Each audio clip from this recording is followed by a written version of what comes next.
RoseN'Hook Publishing presents I Died by Courier. Rose. I lay in the damp, dark alley behind the liquor store. Large buildings could be seen off in the distance. Newer turning to older and worse off the closer to the slums you got. The liquor store had been an easy target, I thought. I feel the heavy steel of the pistol I had brought along, still in my right hand as I stare off into nothingness as red and blue flashing lights fill the darkness. I hear car doors slam and heavy boots approaching. I try to move my head, but cannot. I try to move my arms and legs and soon realize I am paralyzed. I feel 2 fingers on my neck and a soft voice praying that I'd live. A gruff voice, full of venom, remarking how another one bites the dust as he removes his fingers. I try to yell out for them to come back, but no sound escapes my lips. 2 voices close to me now talking. The soft voice and the gruff one. The gruff one reassures the other that he was defending himself and I deserved it. I had only wanted some money. The small man behind the counter, Charles, a puny sort of man, had always been nice to me. Even paid me to clean up around the neighborhood. Seemed like a quick solution to my money woes. I had prepared pretty good before going. I lived close by, so I just left from my house on foot. I brought a black ski mask I cut from a hat, grabbed my old man's pistol and was on my way. I waited out back. I was gonna jump him when no one was in the store. So I hid around the corner and after taking a few deep breaths I put the ski mask on and went inside. I pulled the pistol. He pulled a shotgun. I had not counted on that.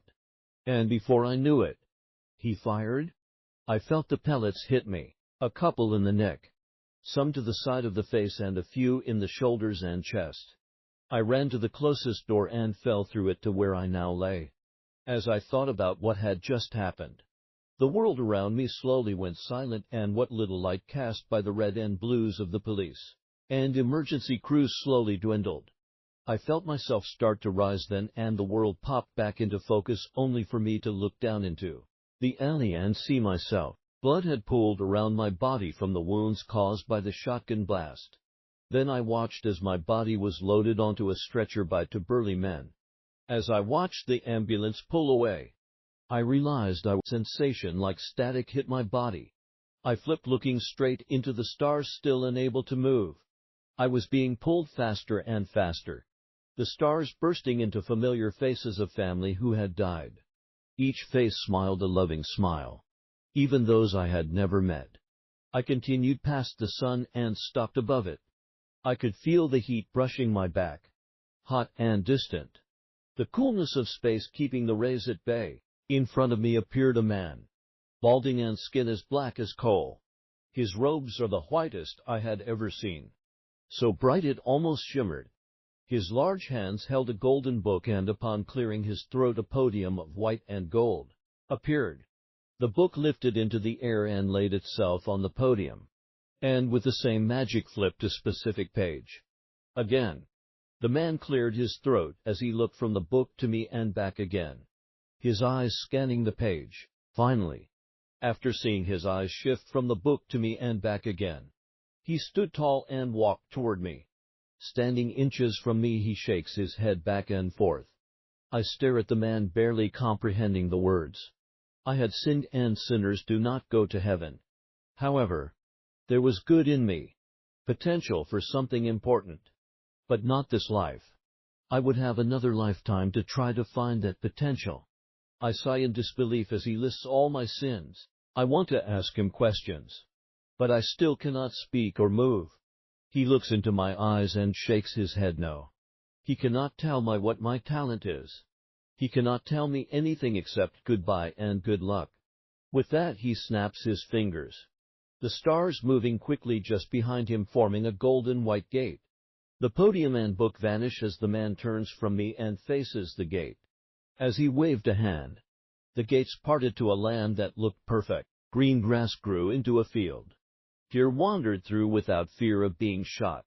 Men and women, all sporting large white wings, frolic and played along the bears, wildcats and foxes.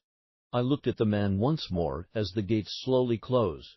Large white wings unfolded as he launched himself up into whatever paradise-esque sky that was. I watch as the stars scatter back through the vastness of space. Then I fall. I fell faster and faster back toward Earth. The slow journey to the gates of heaven had been lovely compared to this.